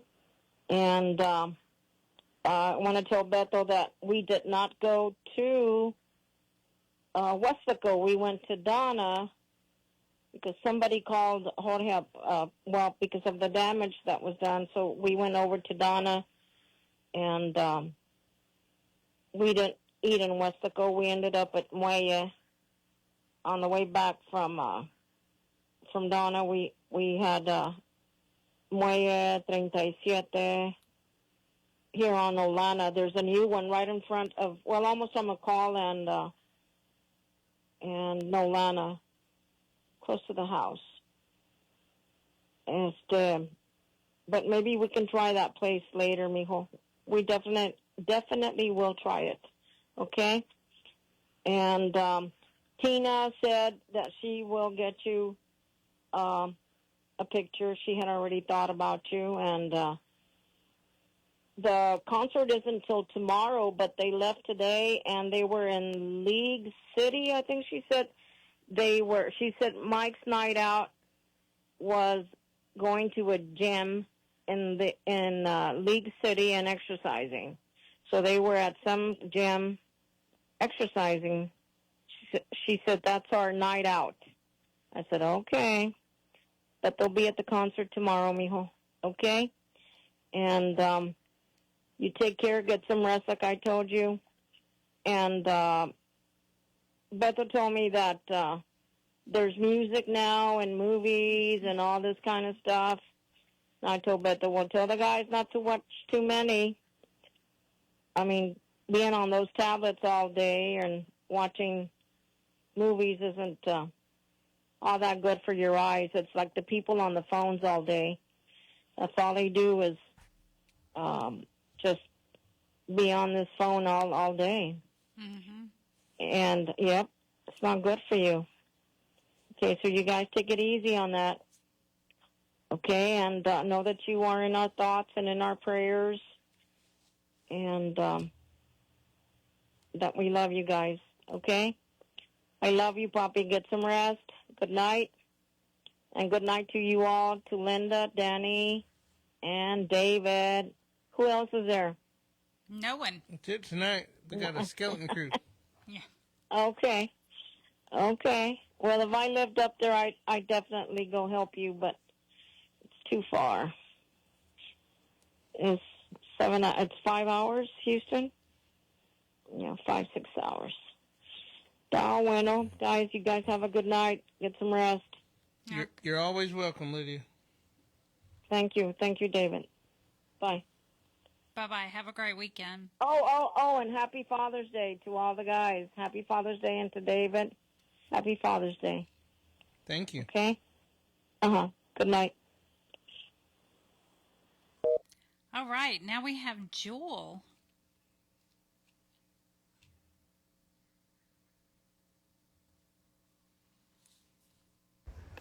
Hi, this is Jewel Singleton calling from Angleton, Texas, and I would like to give a shout out to my little brother Ricky Fletcher.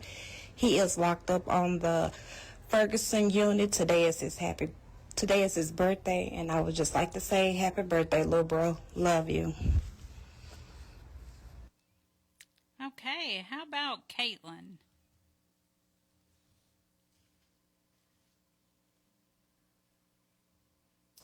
This is a shout out for Beto Garza in Plunsky. Hola, how are you? I hope that you're in good health, spirits, staying safe. As for me, all is good. It is absolutely lashing today. And I mean, when I say it is raining hard, oh my gosh, yeah, it is raining hard. I'm telling you, I am going to have gills anytime now. Other than that, yeah, all is good. Daytona is here with me, and she says woof. and she wants her belly rubs, so I'm giving her some. I am going back to the hospital on Monday to hopefully I get the clear to go back to work, so please, please, please say a prayer. My wrist is still a bit sore, but I'm still going to do my exercises and physio, so fingers and toes crossed I get the go-ahead. Other than that, yeah, all is good. Please know that you're my heart and thoughts and prayers. And I also want to say a big shout out to Eric, Mark, Blaine, Will, Debo, Moy and Rooney. Hope you all are doing good and staying safe. And yeah, good night, sweet dreams, and yeah, chat later. And to everybody at the Prison Show, a big, big thank you for making this happen. All right. Thank you, Caitlin. Okay, let's get to Rich. Hey, Rich. Hey, how are you? Doing good. How are you? I'm fine. I'd like to give a shout out and congratulations to Dennis 3RD Richardson for being the first incarcerated author to publish a book in 45 states and on 1 million tablets in every county jail. And to anyone who's listening right now, you can log on to Edovo and type in Prison Survival Guide to check out the book. And I would also like to say Happy Father's Day to all the fathers out there. Well, thank you. Thank you very much. Are you the one that sang Commissary is Necessary? Yes. We played it just a little while ago. Oh, thank you. Yeah, we played it last week, too. Your dad said he's going to give a book, and so we gave him the address to send the book to. Yeah, thank you so much. It's greatly appreciated. Yeah, we love that song. We was all in here boogieing, shaking our booties to it. Thank you. That's good to hear. You guys have a great night. You too. Thank you. You're welcome. All right. Now, how about Kiki?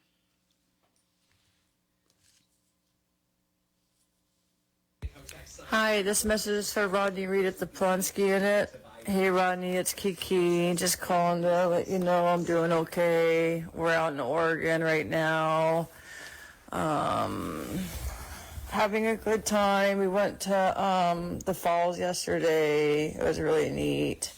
In Rooster Road Beach. It was kind of dead out there, but we had a great time yesterday, and we went downtown and wandered around. Today on Friday, it's a little gloomy outside, so we're going to dress warm and just go downtown and eat some good food. They got really good food out here, so we've been loving the food and the sceneries and the people, just having a good time. I just screenshotted a bunch of videos, got some good pictures for you, so I will be sending them today. Anyways, I'm thinking of you, I'm missing you, loving you. We're having a good time out here and we're being safe, but I just want to let you know I'm thinking of you, loving you, and getting some good pictures for you.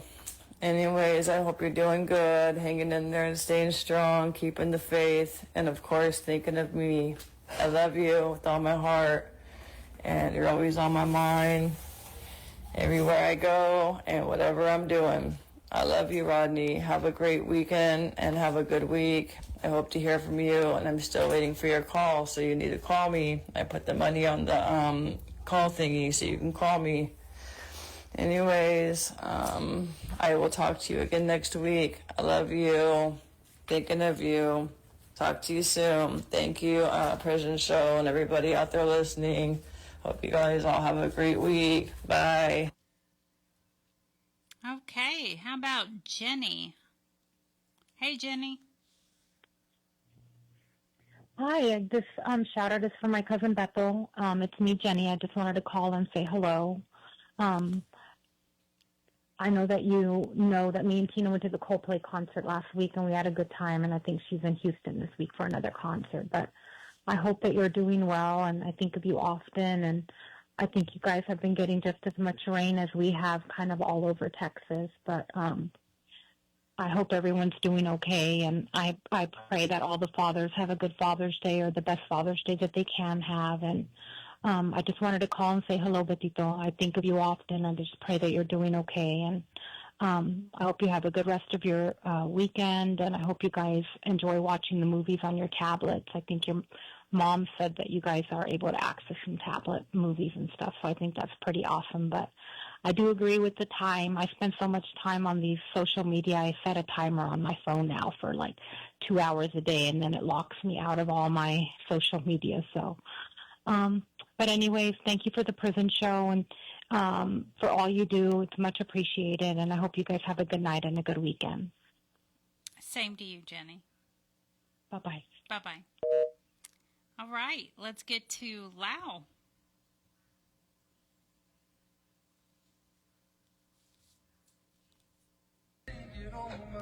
To every father sitting behind bars today, I want you to know this. You are not forgotten and you are not forsaken. You are resilient. You are chosen by God, and you were handpicked for a purpose. You may not be able to tuck your children at night. You may not be able to hug your children often. But let this be known. Your role has not been revoked. Your love still matters. Your prayers still carry weight. Your voice still speaks life into your children. You are a father, not just by blood, but by divine design. And today, I want to honor your fight, the way you keep pressing forward, the way you're growing behind the walls, the way you're becoming a better man in one of the hardest places on earth. You may be locked up, but your value is not. You may be behind bars, but your love still reaches miles. And let me say this plainly. You are loved, you are missed, you are cherished. There are people out here cheering you on, children who look up to you, and a God who has never left your side. So don't give up. Your story is not finished, and your role as a father still matters more than you know. Happy Father's Day. Keep rising, men of God. Goodbye.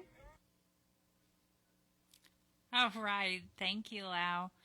All right. Now let's get to Mysterious Mike.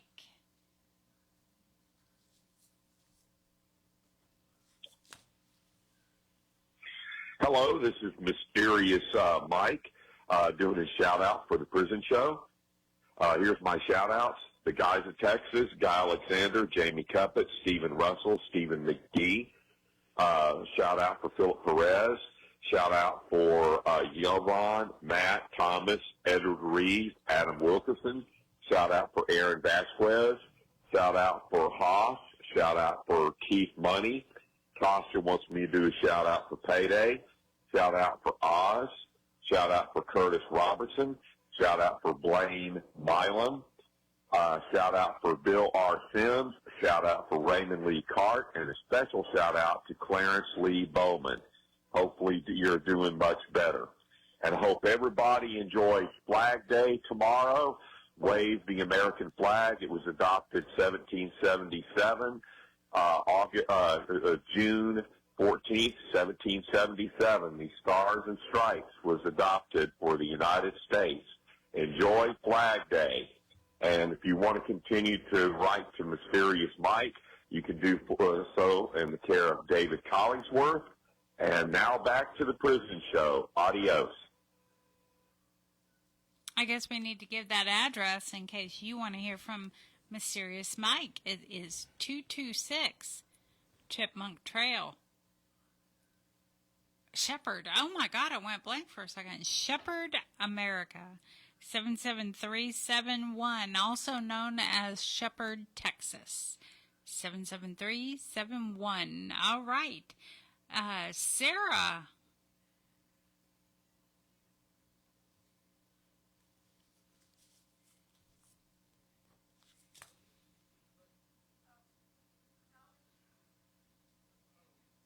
Oh my God! Are y'all even paying attention? No, I pushed the phone button.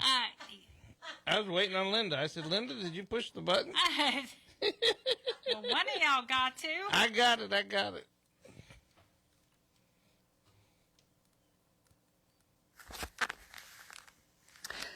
Hi, this is a shout out for Paul Devoe. Hi Paul, sending you love and best wishes to you and your family from Steve and Sarah, all the way from a beautiful sunny Northumberland in England. Take care of yourself and hope you're okay. All right, and one more to Cornbread Curtis. Cornbread Curtis over at the Styles Unit. Shout out. All right. And I guess one of y'all have some shout outs, right? Maybe? Linda's digging. Y'all are She wasn't just saying nothing. I know. I turned her mic on and she just... I was like, hello. She was digging. She was busy. I was finding it. Yeah, okay. All right, here we go. Joe Laws, Jason Walker, Joe Chocola, Chris Cornwell, Xavier Davis, Antonio Gilbreth, Antonio Aguarino, Raymond Becerra, Jeremiah Rodriguez, Federal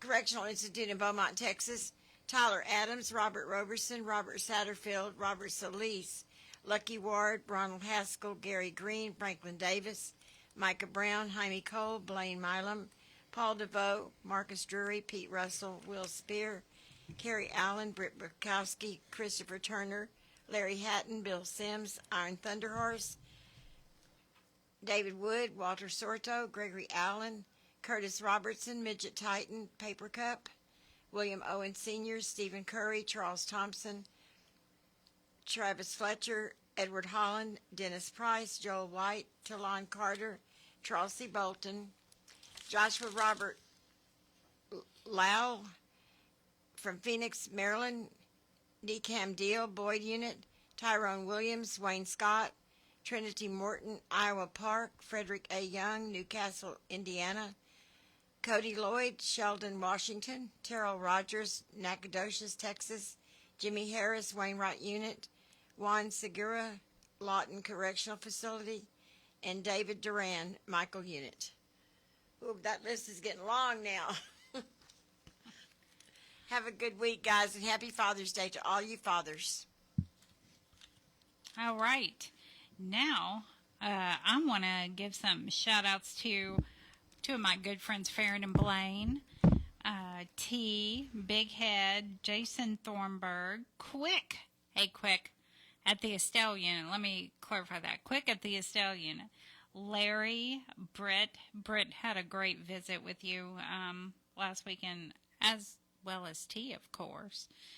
Rodrigo Xavier, Troy Glover, Travis Fletcher, Stephen Drayton, Kenneth Decker, Eddie at the Wainwright Unit, Denise Farmer, Joel White. Hey, Joel. Jay. Oh, and another one of my good friends, Jay. Hey, Jay at the Win Unit. Leroy, Brian Rogers, and of course, CJ. And then we have Frederick Young from Indiana and Juan Segura from Oklahoma. Great big shout outs to everyone and a happy Father's Day. And I know David has a ton. Yeah, I got a pretty good list. Let's see. Yeah, I got to go all the way to the beginning. I was scrolling. I was already doing something. Andrew Westbrook, Ashley Bradshaw, Brian Smith, Charles Miller, Crystal Minnie, Curtis Henderson, Curtis Otto, Daniel Campbell, Daniel Farrell, Daniel Lipscomb, Daryl Adkins, David Easley, David Saffel, David Weller, Douglas Stickle, Ireland McKay, Hakeem Tyson, Hugo Kusalpa. That one always throws me. Sorry about that, Hugo. Isaac Navarrete, Jaime Quijano Jr., James McElrath, Jaron Reasonover, Jesus Vasquez, John Graves, John Thomas, Joseph Bender, Joseph Nimitz, Kerry Sellers, Kyle Triplett, Lamar Sanders, Larry Johnson, Lionel Rogers, Marcus Brown, Maria Pena, Mark Sykes, Marvin Covington, Matthew Hoover, Michael Flores, Michael Johnson, Montana Ruckman, Maury Holloway, Nicholas Smith, Rashad Eady, Richard Little, Richard Smeal, Ronald Allman, Roy Forbes, Ryan Kloss, Stanley Corbett, Shabazz Mohammed, Stephen Bartley, Stephen Drayton, Tiffany Cheeks, Travis Walters, Tyler Ship, Victor Gamble, Victor Loya, Walter Woodard, Zachariah Areola. Travis Fletcher, of course, Dennis Price, Clinton Young. I hope you guys are listening out there. And Bill, hope you're all right, brother. I don't know. You got any more, Dani? No. I mean, I do. I don't keep them in a centrally located place. And Yeah. I'm not the most organized in the world. So that's why Linda was in here digging. You got to go digging. Clearly I have to go digging. I mean, you know. Remember that big old bag Mysterious Mike used to always bring in? Oh my God. Yeah, it was mostly water bottles, and then he comes. And then he had a briefcase, and it was like he just dumped the bag in the briefcase. Oh my God. How could I forget that? Yes. So, Travis jokes at me because it's in alphabetical order. Yes. So if you're wondering, it is in alphabetical order. OCD. Yes. He's being serious. I can't help it. Ooh, Lord. Dee Dee says it doesn't matter. I'm like, yes, it does. You know what? It really doesn't, David. It does. It really does. Yeah, I have no desire to do that. None at all. All right, so let me. There was one thing that, and now I don't know what you see. I'm not that organized. I don't know what I did with it. Because we got to laughing. I know we got to laugh at it, then I don't know what I did with it. Oh, grievances. Grievances. A little birdie told me that if it's a grievance related to something that occurred, like for instance, you got a case for something and you're grieving it, a little birdie told me that you have to request body cam footage. If you know that you didn't do it, I mean, if you did it, then don't, there's no use in, doing it. But if you know you did not do anything and you got a case for it, you can grieve it and request body cam footage. And they have to look it up. So everybody has body cams now? Well, I don't know if every single unit. I know every single unit I visit, they do, yes. And they're all, and they're all turned on. They're all turned on, and I usually go up to them going, hi. Do they have a little light or something? Can you tell? Yes, the little light's going and it's always, because I'm so short, it's like always at my face. Well, it's better than being other places. Well, yeah, this is true. This is true. So remember that if you're grieving something about something that happened, and it's like if you got a case for it, I mean, obviously you can't pull body cam footage if for some, if you didn't get mail or something like that. However, anything else? Yes. I got a letter from a guy the other day that said he was transferred and told he was convicted of a case, and he never went to court, never got a case, never had a chance to argue it, didn't even know what he was charged for. Clearly, you're talking about inside TDC, right? Yeah, inside a case. Oh, yeah. Yeah, it would have to be a major case to be shipped and all that stuff, too. It would have to be a major case. So did he grieve it? That's what I told him. You better be grieving it. I mean, there's got to be something you can do. Oh, absolutely. I mean, it's just a case of mistaken identity, and you get put on the chain. I mean, that's a little extreme. Yeah, I would think you knew what you did. I mean, I would think so, but Yeah, I mean, I never was convicted of a case, but I had like 3 or 4 of them, and I got pulled down to the line building one time, and Lieutenant Howe, who became a major and then a warden later on, but Lieutenant Howe said, what kind of case did you get? Well, I knew exactly what the case was for, but I wasn't going to tell anybody. I wasn't going to admit to it. I mean, if you don't have it and you don't know what it is, then I'm not doing your job for you. Well, yeah. Here, hold my sign. Ain't that the truth? Yeah, I don't know what it could be, Lou. I mean, you call me if you figure it out. Yeah. So it's about that time, and we really thank everybody who did pledge. And like we said earlier, we're really excited because KPFT made their goal, and it actually cut the pledge drive off by a few days. But that doesn't mean that we don't have a few bills to pay. So if you haven't made your pledge and you still want to help, then please call 713-526-5738, option number 1. Or if you don't like talking to folks, like I don't really like talking to folks, you can call or just go online to www.kpft.org, and there's a drop-down menu. Make sure you hit The Prison Show.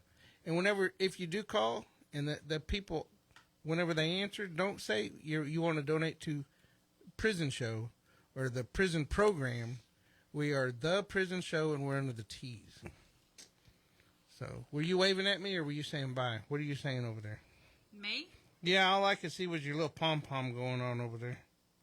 Oh, I don't even have it out. Well, you were making some kind of gesture, and I can't see you. You're hiding behind the monitor. Oh, I moved my water. I'm not hiding. Well, I can't see you. I'm so short, and you're so short, and we got a monitor between us. If I want to see you, I got to look at the video. I wasn't waving at you. Yeah. All right.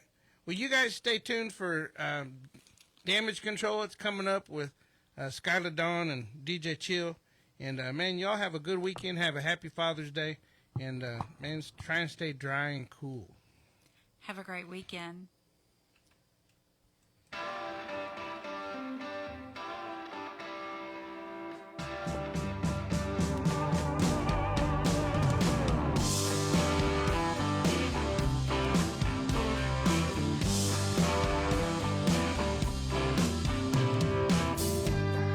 Daddy, I'm coming to see you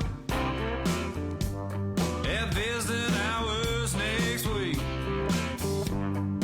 Mama ain't been doing too well, I'll tell you more when we speak. And Billy's loving high school. He's out there blocking for JV. I'm sure he's gonna come around by the time you give a least. It's Friday night, the inmates go quiet. Listen for a voice they know. It's prison radio. It's prison radio. From Paris to Polanski. Bonjour, d'amour. In my dreams, I can see your freedom. I will hold you once more. To the men with no visitors, no money on the books. Remember, David's always gonna be here. You're never so alone. This thing's my love. It's Friday night, the inmates go quiet. Listen for a voice they know. It's prison radio. Prison radio.